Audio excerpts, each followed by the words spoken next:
অভ্যুত্থানের বর্ষপূর্তিতে জুলাই গণহত্যার বিচার শেষ করার আশ্বাস দিয়েছেন আইন উপদেষ্টা অধ্যাপক আসিফ নজরুল। সোমবার নারায়ণগঞ্জের হাজীগঞ্জে জুলাই অভ্যুত্থানে জেলার শহীদ 56 জনের স্মরণে স্মৃতিস্তম্ভ উদ্বোধনে গিয়ে তিনি কথা বলেন। আইন উপদেষ্টা বলেন, বিচার দ্রুত গতিতে এগিয়ে চলছে। 5 আগস্ট এর আগে জুলাই 24 ঘিরে সব মামলা চার্জশিট জমা দেওয়ার চেষ্টা চলছে। আর অন্তর্বর্তী সরকারের আমলেই জুলাই গণহত্যার বিচার কার্যক্রম শেষ করা হবে। এ সময় জুলাইয়ের মতো সবাইকে ঐক্যবদ্ধ একটি পরিবারের মধ্যে থাকার আহ্বান জানিয়ে অধ্যাপক আসিফ নজরুল বলেন, স্থানীয়ভাবে অনেক হত্যাকাণ্ড চাঁদাবাজি হচ্ছে। জুলাইয়ের মতো ঐক্যবদ্ধ থাকলে অবশ্যই চাঁদাবাজদের প্রতিরোধ করা সম্ভব। বিচার পূর্ণ গতিতে এগিয়ে চলেছে, কোন রকম কোনো গাফলতি থাকবে না। ইনশাআল্লাহ বিচার যেই গতিতে এগিয়ে চলেছে, আন্তর্জাতিক অপরাধ ট্রাইব্যুনালে ইনশাআল্লাহ যেই গতিতে বিচার এগিয়ে চলেছে, আমি দৃঢ়ভাবে বিশ্বাস করি আমাদের সরকারের শাসন আমলেই এই হত্যাকাণ্ডের বিচার হবে। গণভবনে জুলাই স্মৃতি জাদুঘরের কাজ প্রায় শেষ পর্যায়ে।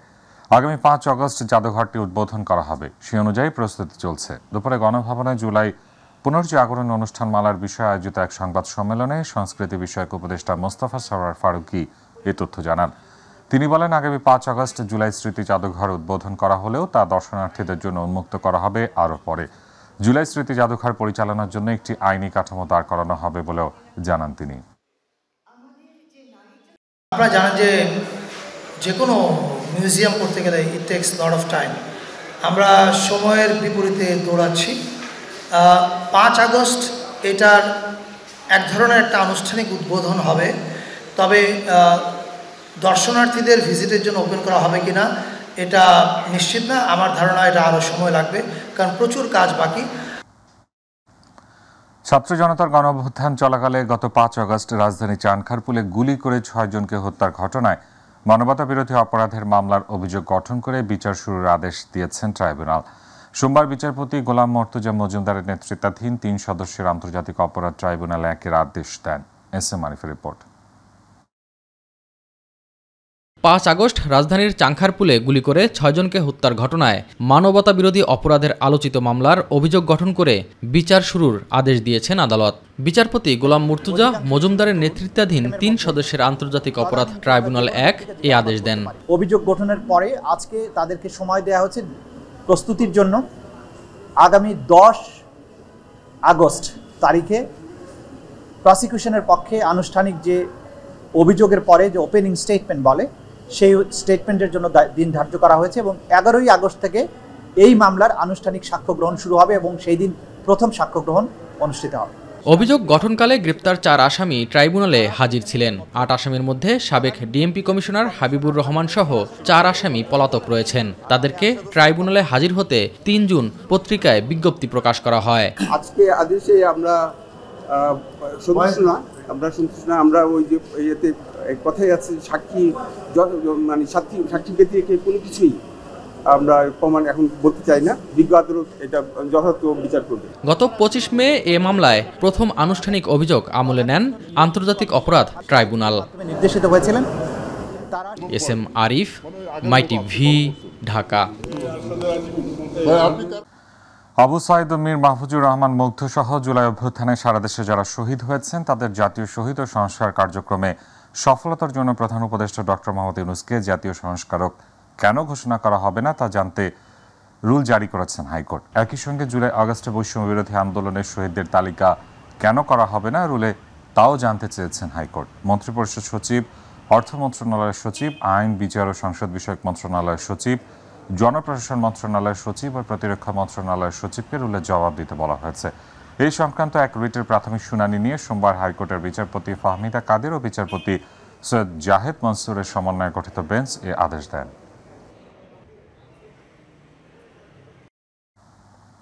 পুলিশের সাবেক মহাপরিদর্শক বেনজির আহমেদের নামে মার্কিন যুক্তরাষ্ট্রের নিউ ইয়র্কে 2টি স্থাবর সম্পদ ক্রয় ও দেশটির স্ট্যান্ডার্ড চার্টার্ড ব্যাংকের 2 অ্যাকাউন্ট এবং মালয়েশিয়ায় সিআইএমবি ইসলামিক ব্যাংকের 2 অ্যাকাউন্ট ফ্রিজের আদেশ দিয়েছেন আদালত। নিউ ইয়র্কের লেক অ্যাভিনিউ ও লেক স্ট্রিটে থাকা এসব স্থাবর সম্পত্তির মূল্য $2,15,000 করে। সোমবার দুদকের আবেদনের পরিপ্রেক্ষিতে ঢাকার মেট্রোপলিটন সিনিয়র স্পেশাল জজ মোহাম্মদ জাকির হোসেন গালিব এই আদেশ দেন। এদিন দুদকের উপপরিচালক মোহাম্মদ হাফিজুল ইসলাম এসব সম্পদ ক্রয় ও ফ্রিজ চেয়ে আবেদন করেন।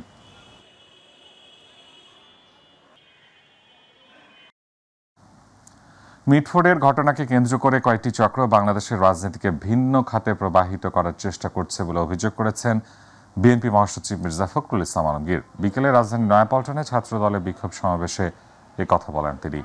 মির্জা ফখরুল বলেন, লন্ডনে বৈঠকের পর 2026 সালের ফেব্রুয়ারিতে জাতীয় নির্বাচন আয়োজনের ঘোষণার পর অনেকের মাথা বিগড়ে গেছে, তাই ভোট ঠেকাতে চক্রান্তকারীরা দেশকে আবার অস্থিতিশীল করার চেষ্টা করছে। নেতাকর্মীদের উদ্দেশ্যে তিনি আহ্বান জানিয়ে বলেন, কারো পাতা ফাঁদে পা দেবেন না। তারেক রহমানের বিরুদ্ধে যারা অপপ্রচার চালাচ্ছে তারা গণতন্ত্রের শত্রু। যে সিদ্ধান্ত হয়েছে সে সময়ে নির্বাচন হতে হবে।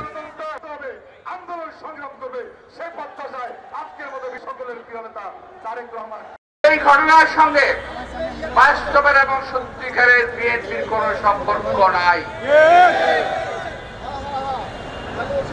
আমার কাছে একটা ছবি আছে, আমি দেখাতে পারবো না এই মুহূর্তে। যিনি ধরা পড়েছে মাহির নাকি মিহির একটা ছেলে,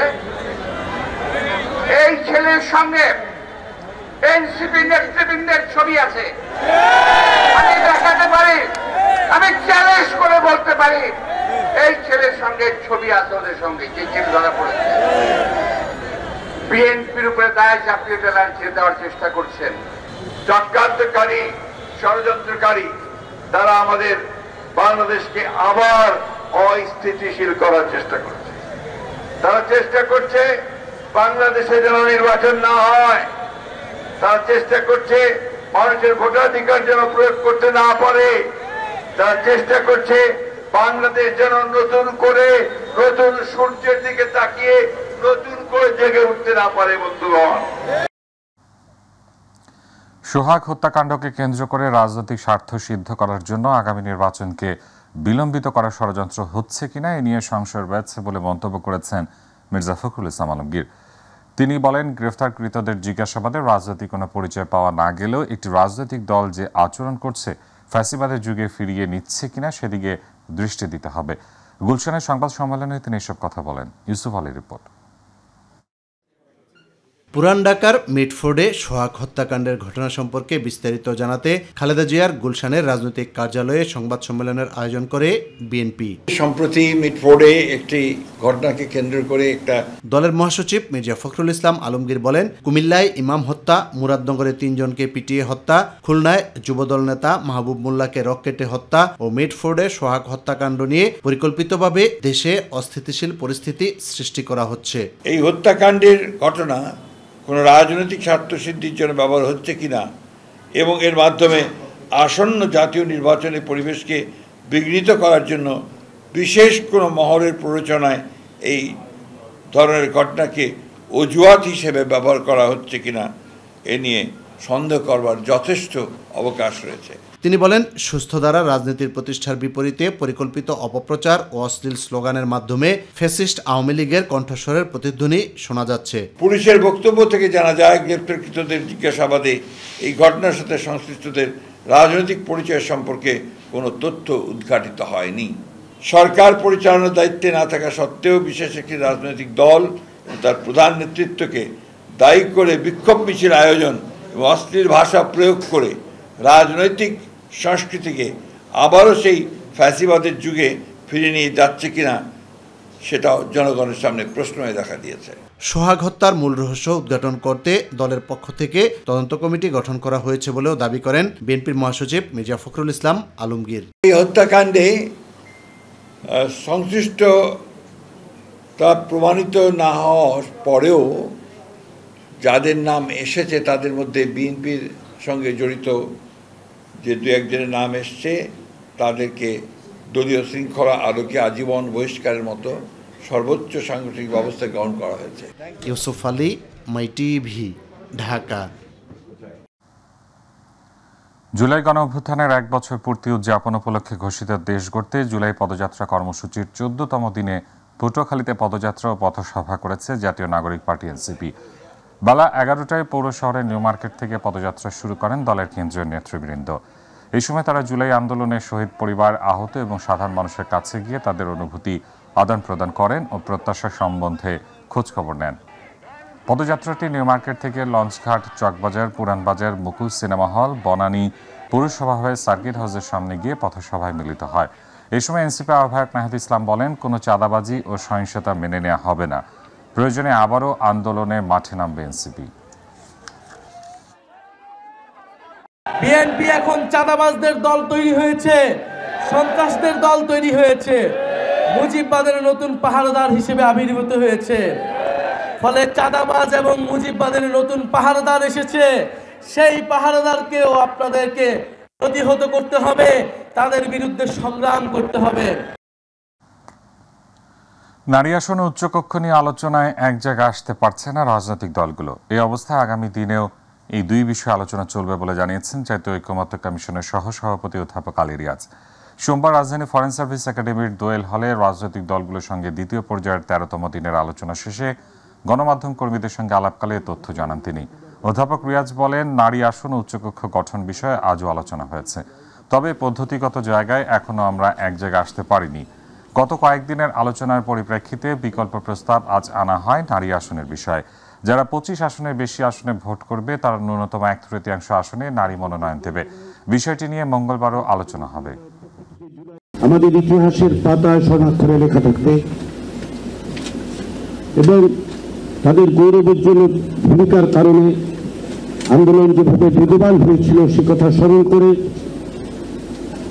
তাদের যে ভূমিকা, সেই ভূমিকাকে যেন আমরা প্রাতিষ্ঠানিক রূপ দিতে পারি বাংলাদেশের রাষ্ট্র পুনর্গঠনের ক্ষেত্রে। সেজন্যই আমরা মনে করি যে প্রাতিষ্ঠানিকভাবে, সাংবিধানিকভাবে সমতার মর্যাদায় নারীকে অধিষ্ঠিত করবার জন্য আমাদের ব্যবস্থা গ্রহণ করা দরকার। তারই প্রেক্ষাপটে আমরা আজকে সংসদে নারীদের প্রতিনিধিত্ব বিষয়ে আলোচনা করব। এবারে রক্তাক্ত জুলাই গণ অভ্যুত্থান।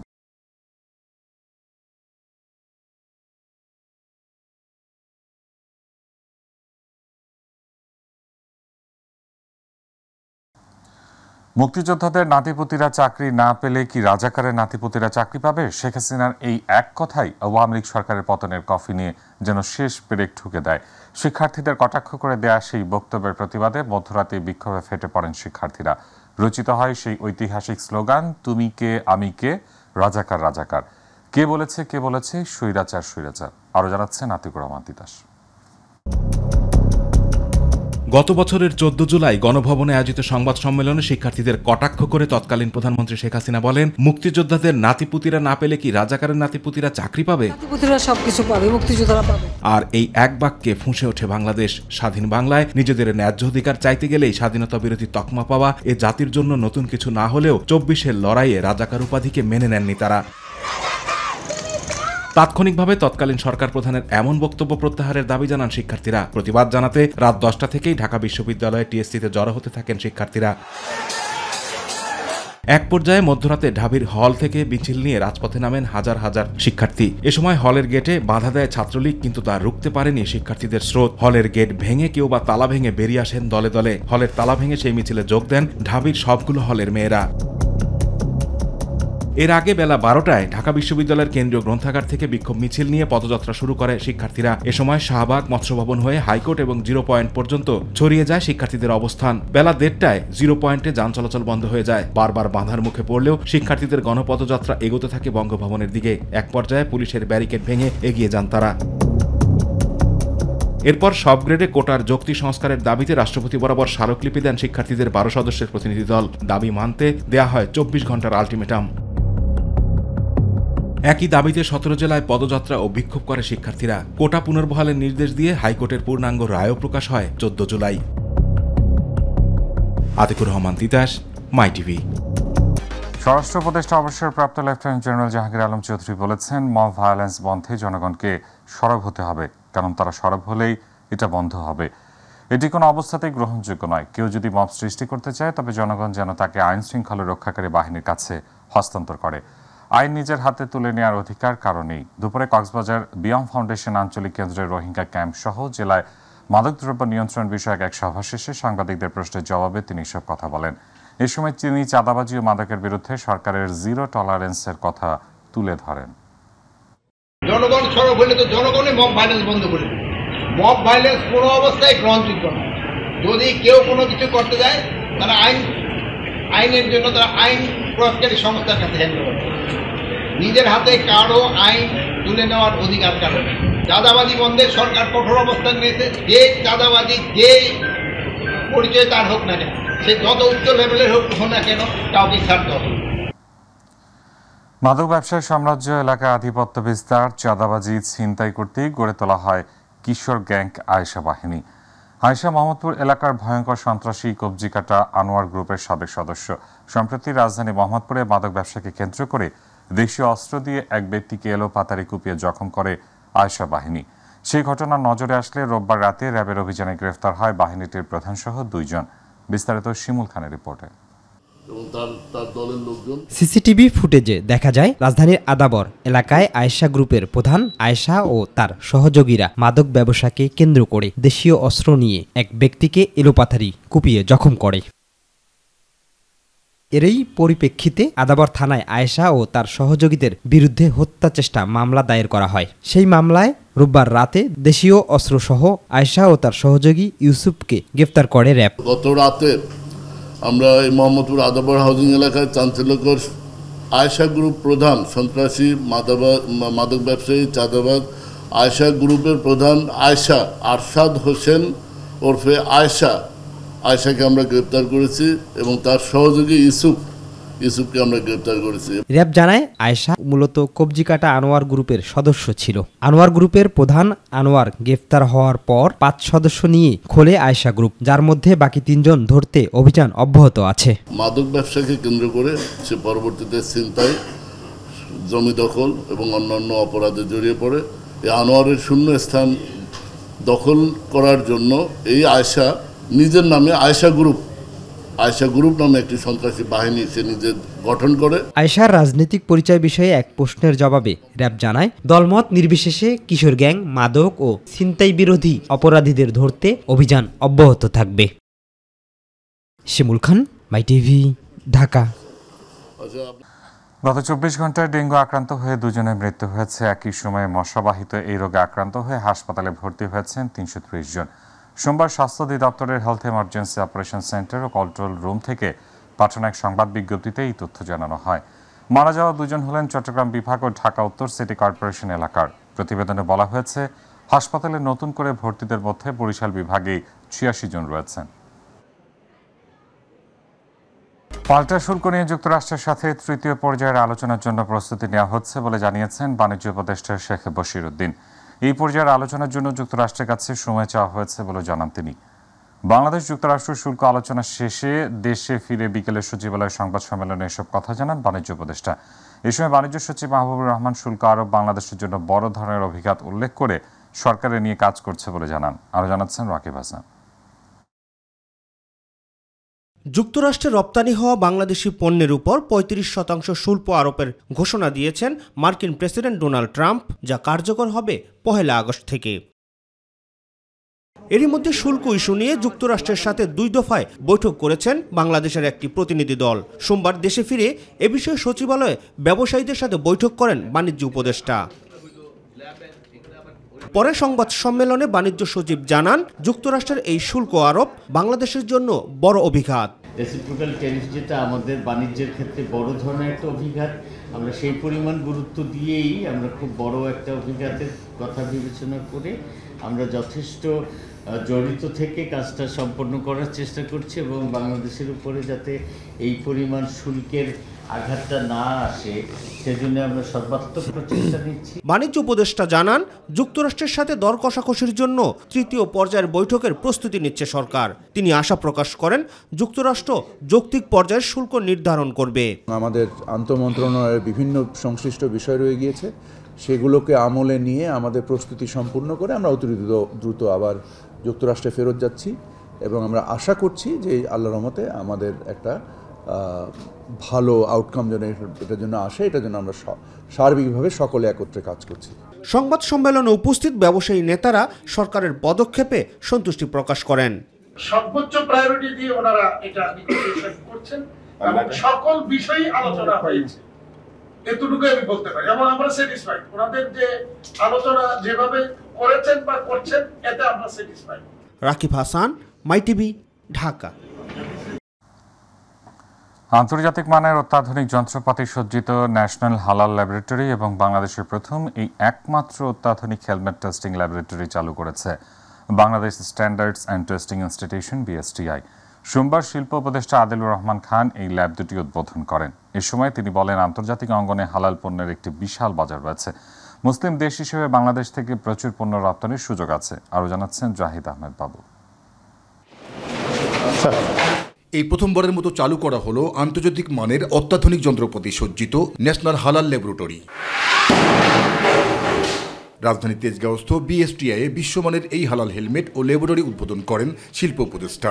বিদেশ থেকে আমদানি করা হেলমেটগুলো আমরা টেস্ট করছি। আমরা আশা করব বাংলাদেশের উদ্যোক্তারা উপযুক্ত মানের হেলমেট তৈরি করতে পারবেন, ওই ধরনের হেলমেট তৈরি করবেন যেটা আমাদের টেস্টিং ল্যাবরেটরিতে এসে পরীক্ষিত হবে এবং আমরা সেই মান যাচাই করে সাধারণের জন্য এটা ব্যবহারের উপযোগী করতে পারব।